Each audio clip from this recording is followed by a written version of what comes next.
Now today's video is going to be a bit of a calm one, and that's because we are going to take a look at some of the items that have caught my eye these past couple of months. These are items I personally find interesting and items that I think would make good additions to my wardrobe. Now this video will consist of brands that are well known and brands that are a bit under the radar, so if you see anything you're interested in, be sure to check out the description box. But for those of you that are new here, don't forget to subscribe, and if you guys like this video by any chance, don't forget to hit that like button. Let's get started. Alright, so about a month ago, I was scrolling through social media and I came across what I consider to be my favorite denim set of 2025, which is the denim set from Walk in Paris. Now what drew me to this particular denim set out of the many denim sets that I've released so far is the intricate detailing that went into the design element of these two pieces. The jacket has a very unique button area which has this nice asymmetrical structure that can actually extend and can be buttoned from underneath the collar. Some of the other details that I think are pretty cool are the contrast stitching, which actually goes quite well with the raw denim.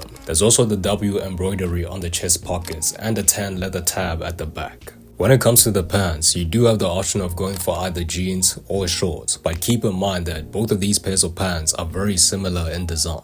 Just like the jacket, they have these subtle features that make you appreciate them more than your average pair of jeans. Some of these features are features like the embroidery, the W-shaped belt loop, and the coin pocket, which happens to have a button for sealing your coins. In terms of fit, both of these pairs of jeans have a fairly wider fit. The only difference is that one is a pair of shorts and the other isn't. And the shorts obviously lean into that baggy shorts trend that's happening right now. Another one of my favorite pieces that I recently came across is the Acne Studios twill jacket. Now I have been on a search for a nice casual jacket to add to my wardrobe, and while I was doing that, this one happened to be one of the first ones I came across. Now this particular jacket comes in a total of two colorways, which are a navy blue and a brown/tan color. It's made from smooth cotton, detailed with the leather collar and the Acne Studios logo at the back. I do think this jacket was inspired by the ones from Bottega Veneta, especially with the leather collar detailing. But of course, Bottega incorporated the signature woven pattern to their collar, which is a good look to be honest. As you probably already know, Acne Studios jackets aren't cheap or affordable, cause if they were, I'd probably already have one. But if I were to get one though, I'd definitely get it in a 46, which is a size small, or a 48 to leave a little room in case I want to layer.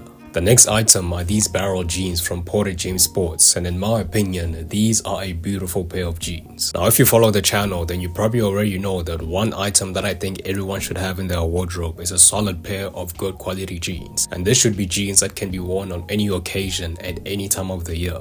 And these jeans are exactly that. The fit of them is probably the most noticeable thing about them. Obviously, they have a wide fit to them, and according to the website, it is recommended that you size up when you get them because they do run a third size small in the waist. When it comes to styling them, I don't think I'd have a problem with that either. They seem like a versatile pair of pants, meaning they can be dressed up or down very easily, and can also be worn with almost any shoe, whether it be loafers, sneakers, or even boots. The last pair of pants on the list are the pinstripe pants from Shenzo. This is a small Australian brand that's been very popular around social media lately, and I think this popularity started taking place late last year and early this year.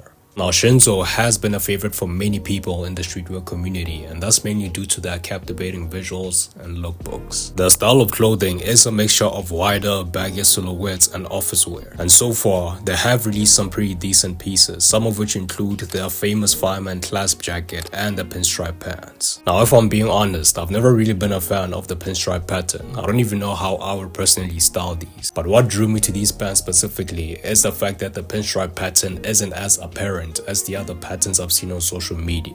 Alright, let's move on to footwear. Now one shoe I've been looking to get lately is the Nike T90. Now I know that football shoes are a bit of a trend right now, and you can mostly see it with how people are wearing literal football boots outside. But even if that's the case, this particular shoe is one of the items that has made it to my wish list. The colorway that's been my absolute favorite is the regular black pair. In my opinion, this may be the nicest pair. It doesn't really have much going on, and I think it would work very well when styled casually. One of the main reasons I haven't really gotten these as of yet is because they are a bit of a trend right now, so I kinda have to wait to see if I really like them or whether I'll just be buying into a trend. But they are a good shoe regardless though. Another shoe that I find interesting is the Puma and Jjjjound Mostro, and it may be the best iteration of this model. For one, they come in some really nice colorways, which are a dark brown and a black color. Both these models are made of suede and have a very minimal take compared to the original pair, and you can mostly see it with how they replaced the stripes with laces and how they've kind of removed the Puma logo. If I'm being honest though, this isn't exactly the type of shoe I would personally wear. It doesn't really resonate with my personal style, but I do like the look of it. It's definitely a good shoe for all the Puma lovers out there.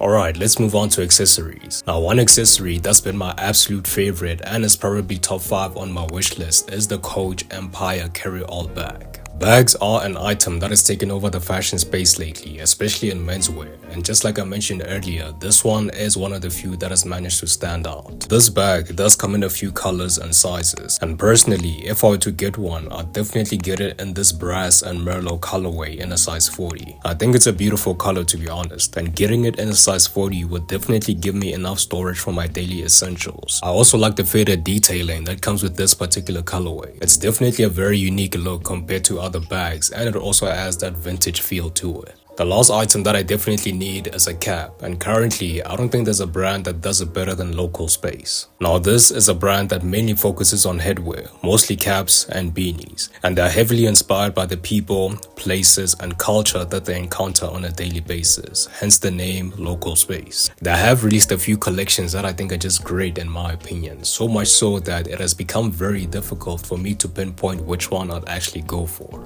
But one of the main reasons I appreciate a good cap is because it is an accessory that can help dress down a few of your elevated outfits and make them feel more casual, which I think is a good thing. So if you haven't, be sure to check this brand out. But anyway guys, that is basically it from me today. Let me know your thoughts on today's video and what items you liked from the list. But as always, I really hope you guys liked today's video and found it informative. If you did, don't forget to like, comment and subscribe. Peace.